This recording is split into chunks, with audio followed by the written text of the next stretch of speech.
Though there are books, and some of you may think you are doing me a favor. I remember I went to preach somewhere. When I finished preaching, I think it's abroad, and the man of God said, let us encourage this man of God by buying his books. I looked at him. I said, like how? I didn't come here to sell books.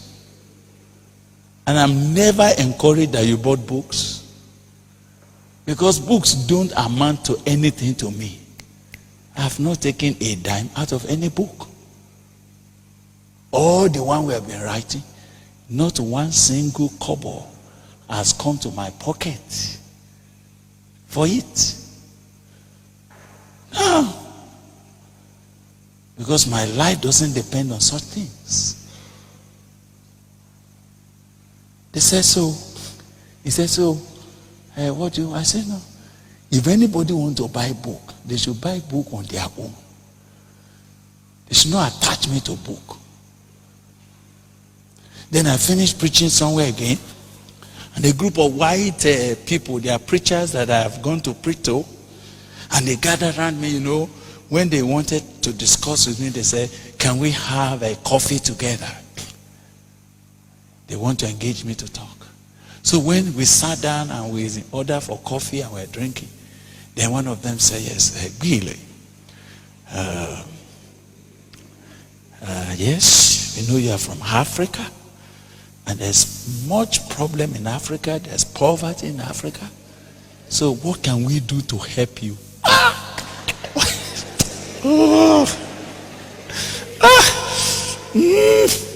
The coffee became sour in my mouth. I put it aside. I said, what do you mean by that? He said, when we are talking about how we can support you, how we can help you, because we know there's a lot of problem in Africa. I said, who told you? Did I appear to you as someone who has problem?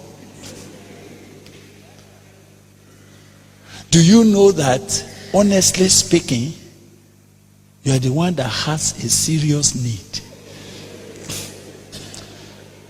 So, as I was passing through your cities, I see churches that have become empty.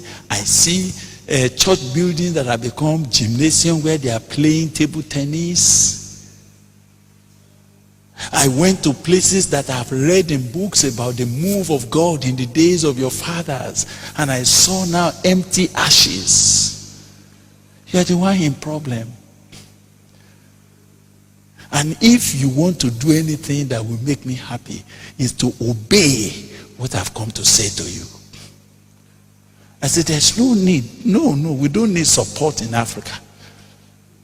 All that we need to do the work of God in Africa is in Africa.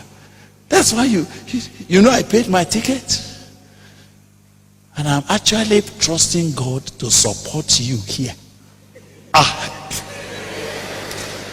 And they were wondering, what kind of man is this? They've never seen a preacher from Africa who didn't come to beg.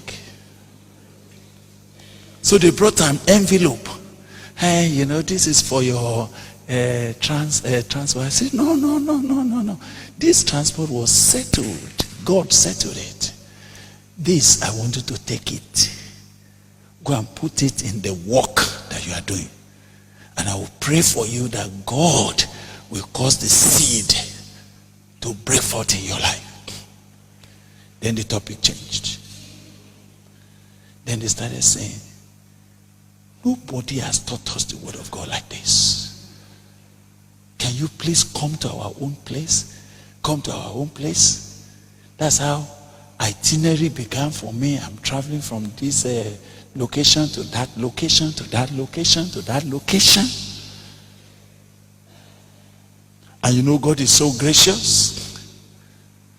As I'm moving from one place to another, he has provided.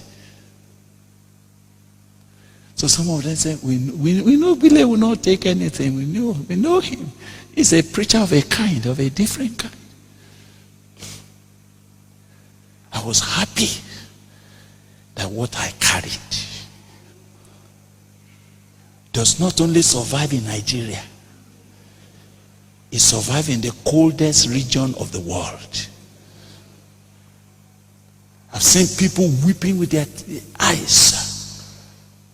Say, we need to know this. We need to know this. Some of those men say, Gbile, we want to follow you to Nigeria. I say, come along, come along. The only thing is that when you come to my house, we fetch water from the well. I don't have washing machine, so that you don't think anything. When there is no light, where will you get washing machine? Some say, I've seen Jesus. I want to come. I say, come along. So some will stay with us 4 months. They will wake up in the morning. We fetch water from the well. Thank God. We have a borehole now that you can pump, and then you can have some water. There's no problem. It's not about all of those. It's about